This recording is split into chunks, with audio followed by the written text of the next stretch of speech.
ओटोस्क्लेरोसिस। ओटोस्क्लेरोसिस कान की वो कंडीशन है जहां पर कान की एक हड्डी थोड़ा सा जम के फिक्स हो जाती है। It is also called otospongiosis. कान में सुनने के लिए ईयर ड्रम और इनर ईयर के बीच में 3 छोटी छोटी बोन्स होती हैं जो हमने अपनी बायोलॉजी की क्लास में पढ़ा था, malleus, incus and stapes. The smallest bone in the human body is the stapes, जो मिलीमीटर्स में होती है। कभी कभी किसी कंडीशन की वजह से ये वाली हड्डी जो वाइब्रेट करना चाहिए वाइब्रेट करना बंद कर देती है और फुटप्लेट में या कि इनर ईयर के पोर्शन जहां वो अटैच होती है ये फिक्स हो जाती है।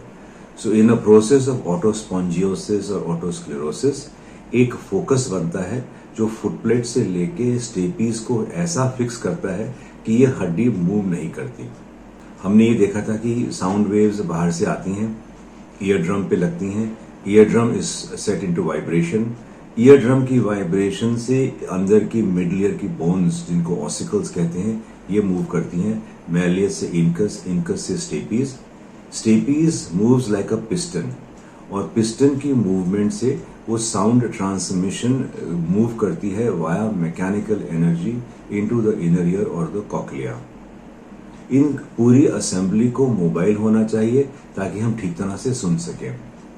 ओटोस्क्लेरोसिस में ये जो इनसाइड बोन है स्टेपीज ये फिक्स हो जाती है और साउंड ट्रांसमिशन डिस्टर्ब हो जाता है क्योंकि वो बोन साउंड को ट्रांसमिट नहीं करती पूरी तरह से।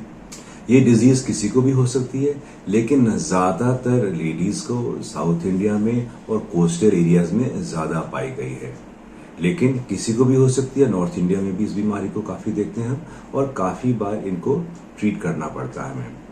कभी कभी पहला लक्षण इस बीमारी का लेडीज को प्रेगनेंसी में होता है जब कान कम सुनने लगता है। ये बीमारी एक नहीं दोनों कानों में हो सकती है। नॉर्मली एक कान से शुरू होकर दूसरे कान में जाती है और ग्रेजुअल प्रोग्रेसिव हियरिंग लॉस होता है। सो जब आपको लगता है कि एक कान में कम सुन रहा है और धीरे धीरे करके बढ़ता जा रहा है और दूसरे कान में भी धीरे धीरे कान में सुनना कमजोर हो रहा है और आपकी आवाज सॉफ्ट है, so otosclerosis because it causes conductive deafness. आप जैसे बहरे लोग या हियरिंग इम्पेयर्ड लोग जैसे बोलते हैं, जोर से बोलते हैं, ओटोस्क्लेरोसिस का पेशेंट जोर से नहीं बोलता क्योंकि उसका hearing loss conductive hearing loss है। उनको अपनी आवाज ज्यादा सुनाई देती है तो इसलिए वो सॉफ्टली बात करते हैं। तो इस तरह के आपके लक्षण है कि आपको कान में कम सुनता है और ये बढ़ता जा रहा है। कान में कभी कभी आवाज आती है। ओटोस्क्लेरोसिस में कभी कभी रेयरली चक्कर भी आ सकते हैं। इन सिम्टम्स को लेकर जब आप अपने ईएनटी स्पेशलिस्ट के पास जाते हो वो आपकी जांच करते हैं। जांच करके आपका ईयर ड्रम और जांच करके आपका ईयर ड्रम और चाहे तो कुछ टेस्ट ऑर्डर करते हैं। 2 टेस्ट जो आजकल हम ओटोस्क्लेरोसिस में करते हैं, एक है ऑडियोग्राम जिसमें पता चलता है कि एक टिपिकल कर्व आती है ओटोस्क्लेरोसिस में, जिसमें एक छोटा सा नॉच आता है 2000 किलोहर्ट्ज जिसको हम कराहट नॉच कहते हैं। This is characteristic audiometry picture of a patient of otosclerosis. Otosclerosis के ऑडियोग्राम में हम एयरबोन गैप देखते हैं कि कंडक्टिव डेफनेस है कि मिक्स्ड डेफनेस है, क्योंकि इन सब चीजों से हमको बीमारी के बारे में पता चलता है और हम पेशेंट को एडवाइस कर सकते हैं कि किस तरह की ट्रीटमेंट उन्हें लेनी चाहिए। दूसरी इन्वेस्टिगेशन हम करते हैं सीटी स्कैन। आजकल सीटी स्कैन इतने सोफिस्टिकेटेड और माइन्यूट हो गए हैं कि वो छोटी छोटी बीमारियों को भी पिकअप करते हैं। तो ओटोस्क्लेरोसिस के सीटी स्कैन में काफी डिस्टिंक्टिव चेंजेस आते हैं जो आपका रेडियोलॉजिस्ट आपके डॉक्टर को बताता है कि ये चेंजेस यहाँ पर हैं और यहाँ पर ओटोस्क्लेरोसिस का फोकस है। ओटोस्क्लेरोसिस के डायग्नोसिस के बाद आप डॉक्टर के साथ डिस्कशन करते हैं कि आगे क्या करना चाहिए। इसमें मेडिकल ट्रीटमेंट का कोई रोल नहीं है। शुरू में हम अगर एक्टिव डिजीज थी तो हम फ्लोराइड देते थे, लेकिन उसमें कुछ साइड इफेक्ट्स पाए गए तो हम इस तरह की ट्रीटमेंट नहीं एडवाइस करते। आजकल ओटोस्क्लेरोसिस की ट्रीटमेंट, अगर आपको ओटोस्क्लेरोसिस के साथ इतना हियरिंग लॉस है कि आपका काम ठीक तरह से नहीं हो पा रहा तो सर्जरी या हियरिंग एड। ओटोस्क्लेरोसिस की सर्जरी को स्टेपेडोटमी, स्टेपेडेक्टोमी या स्टेपीज सर्जरी कहते हैं, जिसमें स्टेपीज जो बोन है वो निकाली जाती है और उसकी जगह पर एक पिस्टन डाला जाता है जो ज्यादातर टेफ्लॉन का या किसी और मटेरियल का होता है।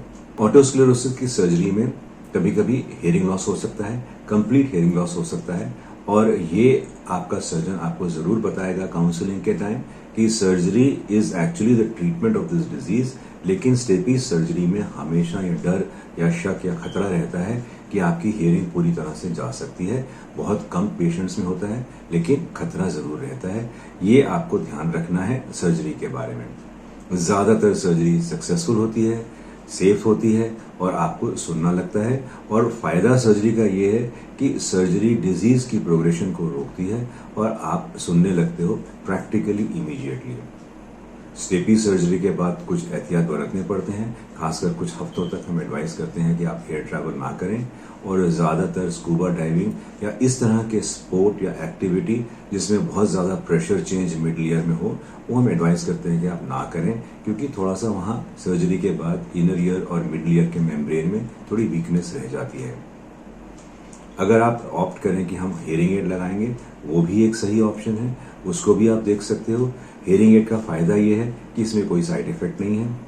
हियरिंग एड का दूसरा फायदा ये है कि अगर आपको डिजीज के साथ टिनिटस भी है, हियरिंग एड की एडिशनल एडवांटेज ये है कि अगर आपको हियरिंग लॉस के साथ टिनिटस भी है तो हम हियरिंग एड में ही कुछ टिनिटस मास्क करने के प्रोग्राम लगा सकते हैं, ताकि आपको सुनने भी लगे और अंदर का टिनिटस जो आपको तंग कर रहा है वो कम हो जाए। हियरिंग एड बीमारी को ट्रीट नहीं करते। हियरिंग एड के लगाने के बावजूद बीमारी प्रोग्रेस कर सकती है, ये आपको ध्यान रखना है। अगर मिक्स्ड डेफनेस है तो आपको ये भी देखना है कि बीमारी शायद कॉक्लिया की तरफ स्प्रेड करी है और सर्जरी में उतना फायदा नहीं होगा जितना प्योर कंडक्टिव डेफनेस में होता है। So otosclerosis in our ENT clinic we see fairly commonly. Patients को धीरे धीरे करके ग्रेजुअल प्रोग्रेसिव हियरिंग लॉस होता है, कभी कभी टिनिटस भी हो सकता है। ऑटोस्क्लेरोसिस की ट्रीटमेंट है सर्जरी या हियरिंग एड। सर्जरी सेफ होती है, कारगर होती है, लेकिन हमेशा रिस्क रहता है कि कोई हियरिंग में प्रॉब्लम हो सकती है आपको post operative. Hearing aid safe है, लेकिन हियरिंग एड बीमारी को ट्रीट नहीं करते। हियरिंग एड लगाने के बावजूद भी बीमारी आपकी प्रोग्रेस कर सकती है। अगर आपको silent gradually progressive hearing loss है, आपको जरूर जांच करके डॉक्टर की सलाह माननी चाहिए और जो सही इलाज है और जो आप भी सोचते हो सही इलाज है वो करना चाहिए आपको।